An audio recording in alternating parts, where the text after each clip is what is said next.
Kayaknya kalimat pembuka yang cocok buat bahas HP ini tuh jangan lihat buku dari sampulnya kali ya. Ya nggak sih? Daripada kalian penasaran, yuk langsung aja kita bahas.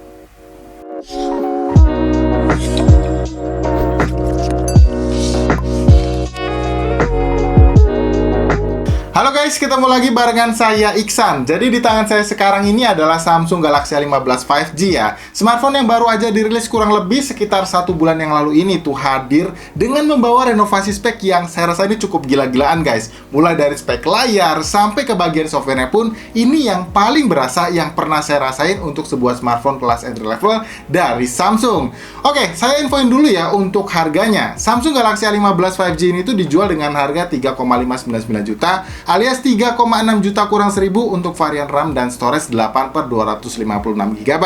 By the way, ini tuh satu-satunya yang bisa kalian pilih ya untuk RAM dan storage-nya. Tapi kalau untuk opsi warna, masih disediain dua opsi warna lainnya yaitu blue black, yellow, dan untuk warna yang kita bahas kali ini adalah varian warna blue-nya. Dan kalau mau dibandingkan ya dengan seri pendahulunya yaitu Samsung Galaxy A14 5G, Samsung Galaxy A15 5G ini tuh bisa dibilang 500 ribuan lebih mahal, tapi dengan benefit upgrade spek yang menurut saya ini masih worth it banget kok. Ya, walaupun memang saya rasa agak sayang ya, Samsung itu masih ngebekelin desain layar HP ini tuh dengan desain layar yang bukan pansol, serta bagian bezel yang masih terlihat tebal terutama untuk di bagian bawahnya. Tapi kalau ngomongin soal kualitas guys, ini sih bener-bener udah yang nyaman banget ya.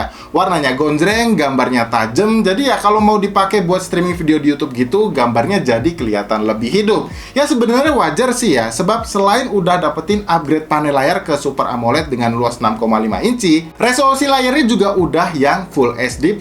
Tapi ya misalnya nih, kalian tuh kurang suka sama warnanya yang kelihatan gonjreng, masih disediain konfigurasi warna alami kok, biar visualisasi warna dari layarnya ini jadi kelihatan lebih natural. Buat yang habis scrolling juga, ini tuh udah yang kelihatan mulus guys, mau itu di Instagram, TikTok, atau di beranda YouTube sekalipun. Cuma ya agak sedikit sayang nih, Samsung itu masih belum nyediain fitur always on display ya, dan refresh rate layarnya belum tersedia untuk opsi yang adaptif supaya penggunaan daya baterai ini jadi jauh bisa lebih hemat lagi, karena ya biar nggak terkunci di 90Hz terus. Ya semoga aja ini sih cuma persoalan software ya guys, dengan harapan di update software yang berikutnya, fitur-fitur yang saya sebut barusan itu bisa langsung tersedia di Samsung Galaxy A15 5G-nya. Nah, kalau ngomongin soal desainnya nih atau bahasa desainnya ya, jujur ini tuh masih nggak terlalu kelihatan banyak perubahan guys dari seri-seri yang pendahulunya. Finishing back covernya masih mudah banget meninggalkan bercak sidik jari, penempatan ring kamera juga masih sama, ada 3 buah yang tersusun vertikal kayak gini, dan untuk framenya juga masih dibuat flat dengan sedikit sentuhan di bagian tombol volume dan powernya yang dibuat sedikit menonjol, yang katanya ini tuh desain key island gitu guys. Yang jujur ya, dari pengalaman saya pakai ini tuh sekitar 2 hari gitu ya, saya tuh butuh adaptasi biar akurat aja waktu sentuh sensor sidik jarinya, karena seringkali saya tuh posisi jarinya malah nyentuh di bagian lekukannya sini.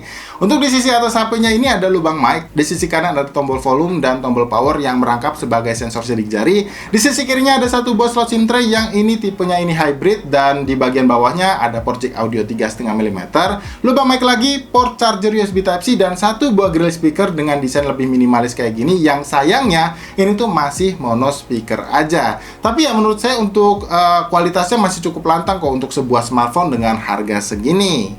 Oh ya, untuk material bodinya ini tuh masih sama ya, yaitu polikarbonat, yang nggak tahu kenapa feel-nya berasa jauh lebih solid aja gitu daripada seri yang sebelumnya yaitu Samsung Galaxy A14 5G. Intinya sih ya, waktu kita genggam kayak gini tuh feel-nya bukan yang kerasa plastik murahan gitu kok. Jadi ya kalian tenang aja lah.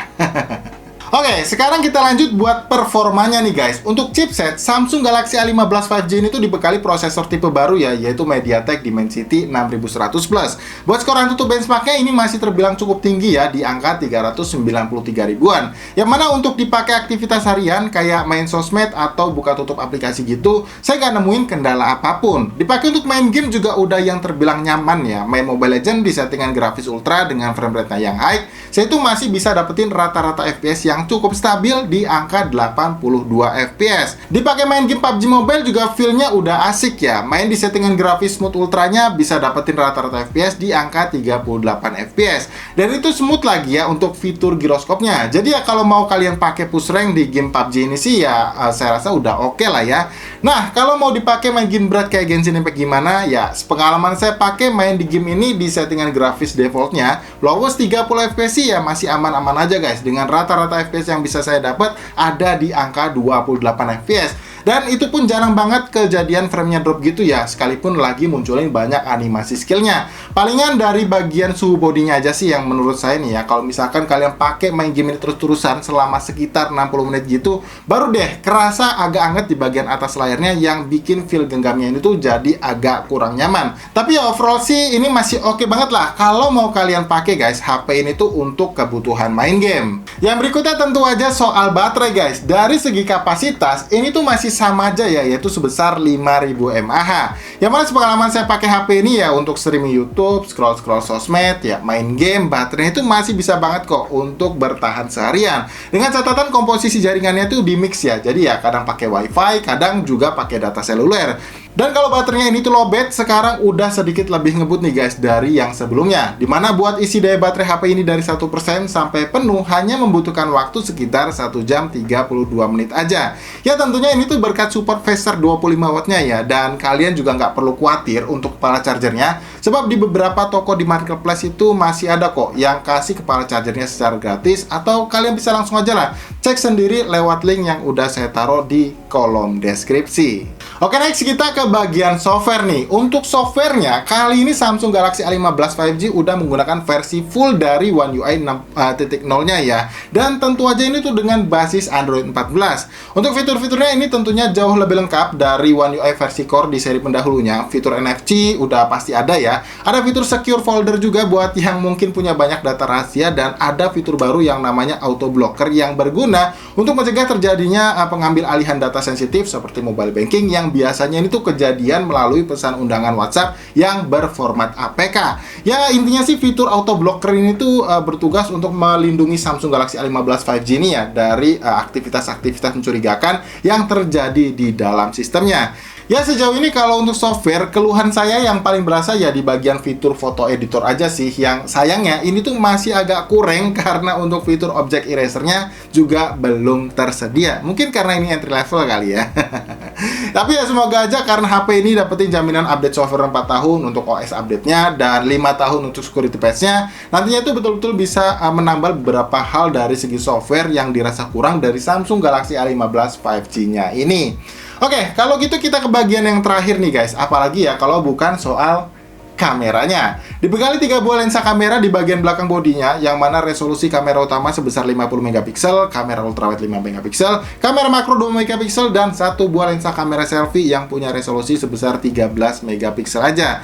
Yang jujur buat kualitasnya menurut saya ini tuh udah oke ya untuk dipakai ambil gambar siang hari, gambarnya terlihat bagus, tajam, kontrasnya juga udah lumayan pas, warnanya juga terlihat cukup gonjreng, dan untuk dynamic range-nya juga termasuk yang luas. Untuk mode potretnya juga masih bisa diandelin kok ya, walaupun untuk efek bokehnya masih belum bisa kelihatan rapi. Palingan ya catatannya sih kalau pas ambil gambar di kondisi pencahayaan yang kurang aja nih guys. Selain masih meninggalkan jejak noise, mode foto malamnya pun masih belum bisa diandelin buat kasih hasil jepretan gambar dengan detail yang sedap buat dilihat. Ya semoga aja lagi-lagi ini tuh masih bisa diperbaiki ya lewat update softwarenya. Sementara untuk hasil dari perekaman videonya kayak gimana, ya seperti biasa kalian bisa coba nilai sendiri aja lewat sampel video berikut ini.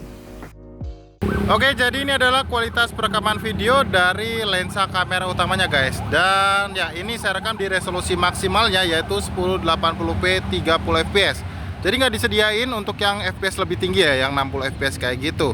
Dan kalau saya bawa jalan untuk stabilisasi gambarnya seperti ini guys, yang kalau saya lihat di preview layarnya sih ini udah lumayan cukup stabil ya, walaupun dia cuman dilengkapi fitur stabilisasi gambar EIS yang secara default sudah aktif di lensa kamera utamanya. Untuk dynamic range-nya ini juga terlihat lumayan luas ya. Kalian bisa perhatikan untuk tekstur awannya masih tertangkap dengan cukup jelas, walaupun keadaannya ya terlihat cukup mendung ya kayak gini. Dan kalian bisa perhatikan juga di bagian daun-daun di sini, detail hijaunya juga masih ketangkap cukup baik, walaupun agak sedikit kurang untuk bagian highlightnya. Jadi ya masih nice lah kalau kalian mau pakai buat ngonten pakai lensa kamera utamanya. Nah, sekarang saya pindah ke lensa kamera depannya guys, dan sepertinya buat kualitas perekaman video dari lensa kamera depannya. Dan saya rekam di resolusi yang sama ya, yaitu 1080p 30 fps, karena memang maksimalnya cuma sebatas di 30 fps aja. Dan kalau saya bawa jalan, ya bisa diperhatikan ya, kalau yang saya lihat di preview layarnya sini memang terlihat guncang-guncang, jadi nggak sestabil seperti di lensa kamera utamanya tadi. Tapi dari perwarnaan ya guys, untuk tone warna kulit maupun dynamic range ini udah lumayan banget lah. Kalau kalian mau pakai lagi-lagi buat ngonten, kalian bisa perhatikan ya, ini warna hijaunya dan juga ranting-rantingnya masih bisa ketangkap dengan cukup baik ya. Walaupun memang secara bagian langitnya ini blown out warna putih kayak gitu guys. Jadi tekstur awannya nggak terlihat atau tertangkap dengan cukup detail. Tapi nice banget lah kalau kalian mau pakai buat ngevlog kayak gini guys, masih lumayan banget lah. Dan untuk kualitas perekaman audionya sendiri kayak gimana, kalian bisa bantu ya untuk tuliskan aja di kolom komentar yang ada di bawah. Oke, jadi untuk kesimpulannya, sebetulnya Samsung Galaxy A15 5G ini tuh masih bisa banget loh untuk kalian pertimbangin buat dibeli. Selain karena upgrade speknya yang menarik untuk sebuah smartphone kelas entry dari Samsung, tentu aja experience software yang nyaman dengan jaminan update-nya yang panjang bisa banget buat dijadiin alasan untuk kamu nih ya, yang punya rencana buat pakai HP ini tuh minimal selama 3 tahun ke depan. Tapi dengan catatan kalian nggak begitu masalahin soal looks desain belakangnya yang gitu-gitu aja, dan tampak depan yang boleh dikata kelihatan jadul gitu ya kalau dibandingin sama brand kompetitornya yang untuk sekarang-sekarang ini desainnya udah pada bagus-bagus loh, dan tipis lagi bezelnya. Ayolah Samsung, ini kritik dari saya ya. Jujur nih sebagai user, saya tuh udah mulai jenuh sama looks desain smartphone kalian tuh yang kelas entry level ya, terutama yang udah hampir 2 tahun itu looksnya gitu-gitu aja. Atau kalau boleh saran nih, nggak apa-apa looks belakangnya masih ngikut-ngikut ya desain flagshipnya, tapi ya paling enggak untuk layarnya bolehlah bezelnya dibuat tipis dulu kalau belum sanggup buat kasih yang layar pansolnya. Apalagi Samsung Galaxy A15 5G ini tuh entry level loh, harganya 3 jutaan lagi. Ya semoga aja ada orang Samsung ya yang nonton video ini, karena barangkali jadi masukan yang baik untuk persaingan pasar smartphone mereka yang lagi panas-panasnya nih di Indonesia. Tapi guys, buat kalian yang langsung berminat mau beli ya, kayak biasa jangan lupa untuk link pembeliannya udah saya taruh kok di kolom deskripsi. Oke, mungkin kayak gitu aja guys untuk review kita soal Samsung Galaxy A15 5G-nya ini. Seperti biasa juga jangan lupa buat diklik tombol like-nya kalau kalian suka, dan di-share ya ke teman-teman kalian kalau ngerasa video review kita kali ini bermanfaat. Kalau gitu sampai di sini saya pamit, dan tentunya sampai kita ketemu lagi guys di video review yang berikutnya.